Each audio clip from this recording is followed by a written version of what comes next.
এটা আমি বলতে চাই যে এটা একটা সত্যির জয় হয়েছে যে বিগত দিনে আমার সোনাবাড়িঘাটের মানুষ যেভাবে বিপুলভাবে ভোট দিয়েছিলেন এবং তার কাছে আমি চিরঋণী এবং চিরকৃতজ্ঞ ছিলাম। আজ সেইভাবে আবারও সাঁতরাকান্দির মানুষকে আমি প্রথমে জানাই সালাম ও আদাব ও নমস্কার।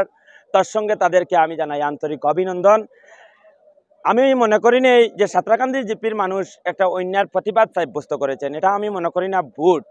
যে মানুষ যেভাবে উজাড় করে যেভাবে ভোট দিয়েছেন, যার জন্য আমি সাঁতরাকান্দি মানুষের প্রত্যেক মানুষের কাছে আমি আন্তরিকভাবে ধন্যবাদ জ্ঞাপন করছি এবং আন্তরিকভাবে তাদেরকে আমি কৃতজ্ঞতা প্রকাশ করছি। যে কথাটা যে আমি কম সময়ের মধ্যে বেশি দিন না পেয়ে এবং কম সময়ের মধ্যে আমি প্রত্যেক মানুষের কাছে আমি পৌঁছে এবং ঘরে ঘরে না পৌঁছেও আর সাঁতরাকান্দি জিপির মানুষ যেভাবে উজাড় করে ভোট দিয়েছে, আমি মনে করি না যে আমার জীবনেও তাদের ঋণ আমি পরিশোধ করতে পারবো।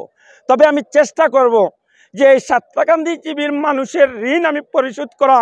যে একদিকে কংগ্রেসের তাবড় নেতার এখানে ওয়ার্ক করেছেন এবং তার সঙ্গে আরও একজন স্থানীয় গ্রাম একজন ক্যান্ডিডেট ছিলা।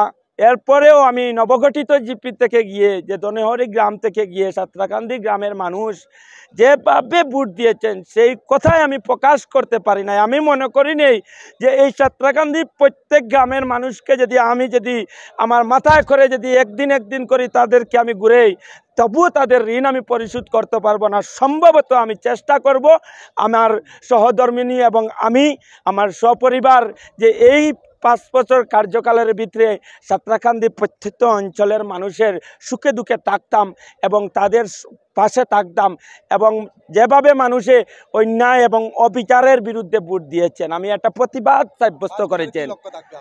5 বছরের মধ্যে আমার লক্ষ্য থাকবে যে সাঁতরাকান্দি নবগঠিত একটা জিপি গঠিত হয়েছে, সেই নবগঠিত জিপিতে একটা আদর্শ জিপি গঠন করা এবং এই জিপির যতটা রাস্তা আছে, যেভাবে রাস্তা আমি দেখে দুঃখ লাগছে যে জাঞ্জারবালি গ্রাম এবং আনুরপাড় গ্রামের এবং ডুকরিপাড় গ্রামের এলাকায় গিয়ে যেভাবে আমি দেখছি যে পরিমাণ কাঁচা রাস্তা, সেই রাস্তাগুলো আমি সিসি ব্লকে পরিণত করার একটা লক্ষ্য আমি এবং এখানে থেকে আমি আরও রাস্তা থেকে শুরু করে অন্যায় প্রতিবাদ করা এবং ন্যায় বিচার পাওয়া এবং তাদের পাওনা আদায় করা, এটাই আমার লক্ষ্য থাকবো।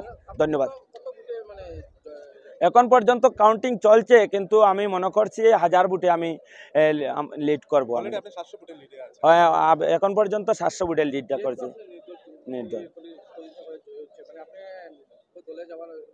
না, আমি তো প্রতিশ্রুতি দিয়েছিলাম সেই সময়, আমি এখনো আবার মোবাইলে ঘুরছে সেই কথাটা, আমি যে এলাকার মানুষকে নিয়ে আমি যে দল গঠন করি সেই দলেই যাব, সেই কথাই আমি এখনো অটল আছি এবং ভবিষ্যতে সেটাই থাকবো। আমি এখন কোনো দলে যাব না। মানুষ আমাকে ভোট দিয়েছে, কোনো দলকে ভোট দিয়েছে না, তাই মানে জনতা আমার পাশে ছিল, আমি জনতার পাশে থাকবো, এটাই আমার লক্ষ্য।